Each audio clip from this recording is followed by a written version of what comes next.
Hello everybody, this is Scott Sharp with Fretboard Toolbox, and today I'm going to show you how to use a Fretboard Toolbox to help build chords in the key of C major on a banjo, which will be tricky because I don't really play banjo, but if you stick around, I promise I'll show you something really cool that can help you in every key.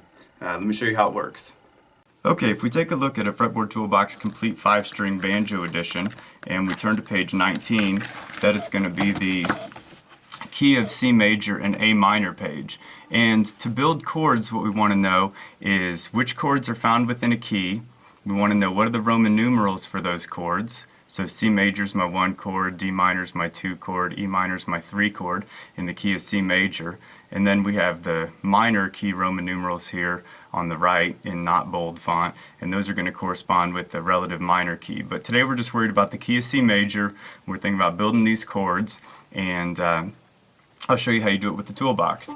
So major chords are always built out of notes in the 1, 3, and 5 columns of here, and so what we have in the white boxes going across is the C major scale. So the 1, 3, and 5 columns are the notes C, E, and G. So this is do, re, mi, fa, sol, la, ti, if you know that system. But a C major chord on every instrument is always built of the notes C, E, and G. And the reason I want to know that is if I can see a layout that shows the major scale notes all up and down the fretboard, and then I can find notes that are C's, E's, and G's, then I can build chords anywhere that I want.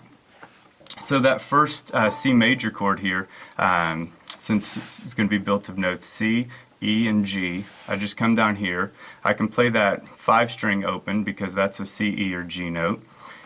I don't want a D note on the 4th string, but here's an E, so the E is good, that's part of C, E, or G. I can leave the 3rd string open because that's a G.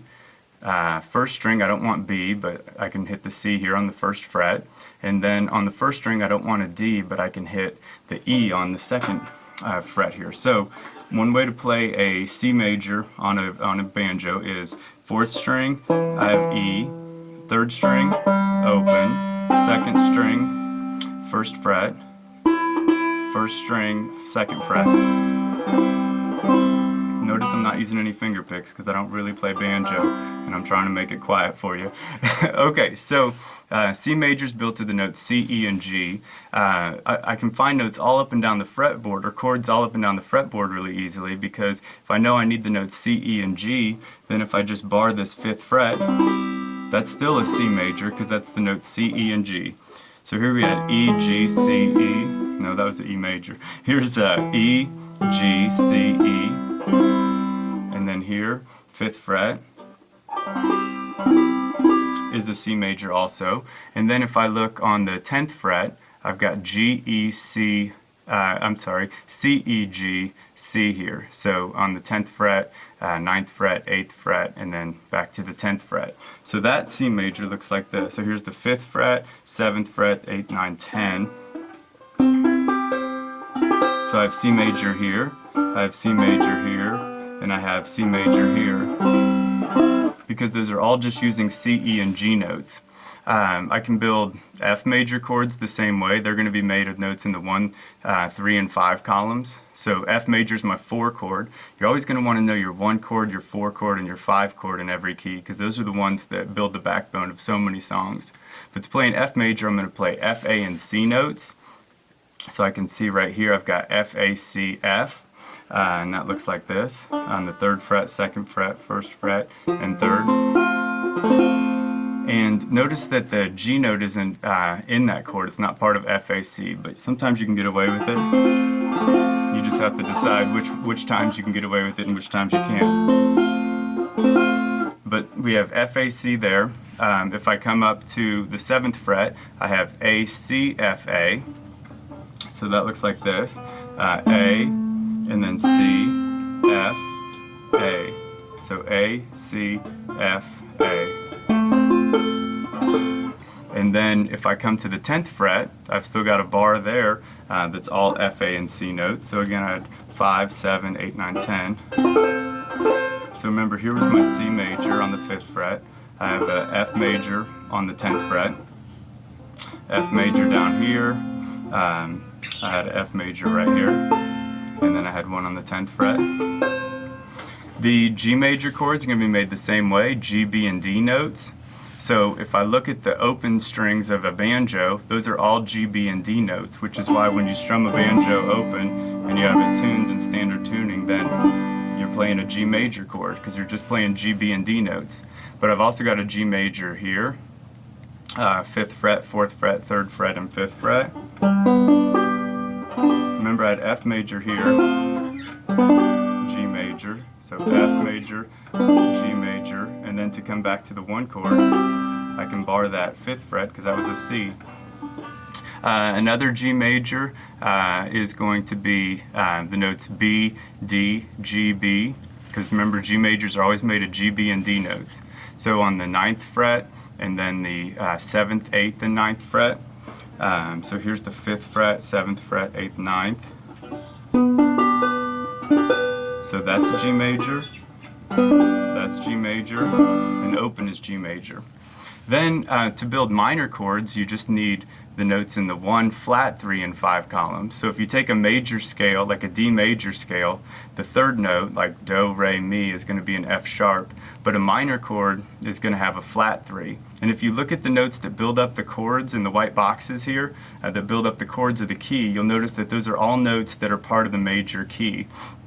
The major scale here, C, D, E, F, G, A, B. So the notes that make up the 2 chord and the 3 chord and the 4 chord and the 5 chord all come from this scale, which is why these chords all sound cool together.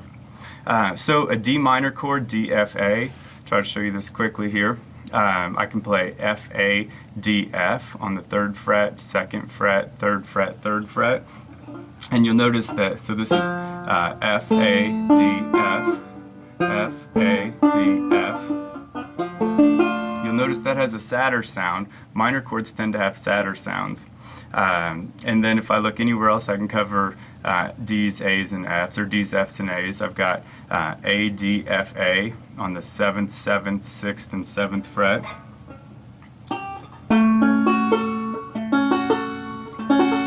Wait, hang on a second. Let me do that right. Okay, so I got A, D, F, A. So that was A, D, F, A, also a D minor chord. I can go back to this D minor. Notice those have sad kind of sounds, so you want to remember that. Compared to C major, F major, G major, all happy, and then minors are kind of sad. So an E minor is going to be made of the notes E, G, and B. So if I come down here and I look at, here's a G, B, E, G.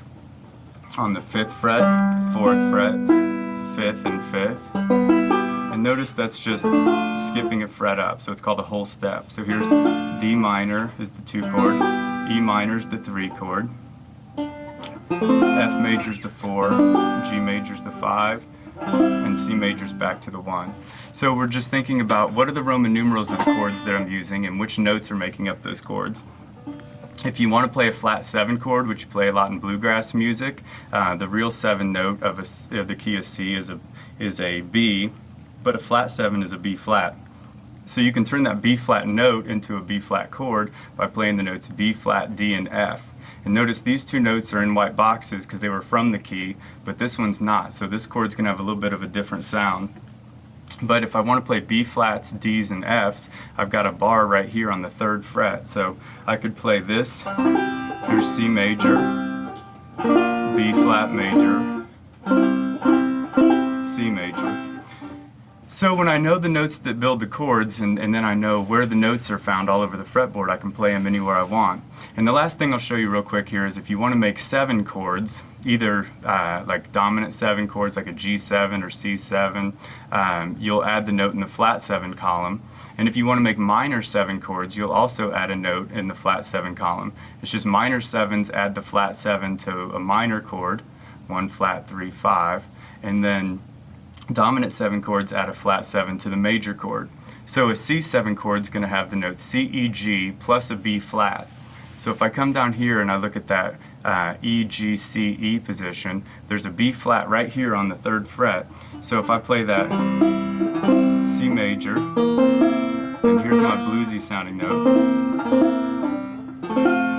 because it's the flat 7. An F7 is going to have the notes F, A, C, and E flat. And the cool thing on banjo is if you play F, A, C, F, that's an F major, but then if you just bar this, then you're hitting the E flat that makes it an F7. So F major looks like this. There's F7 when I add that E flat. Here's G major, G7, F major, F7, C, C7. So you can build those 7 chords anywhere you want on the fretboard, especially when you know where all those notes are, and when you know which chords sound cool together. It opens up a whole lot of ideas. So I hope you found something useful today, and please subscribe if you did, and you can check out fretboard toolboxes for yourself and print off a quarter of them for free on the website. Thanks for taking a look.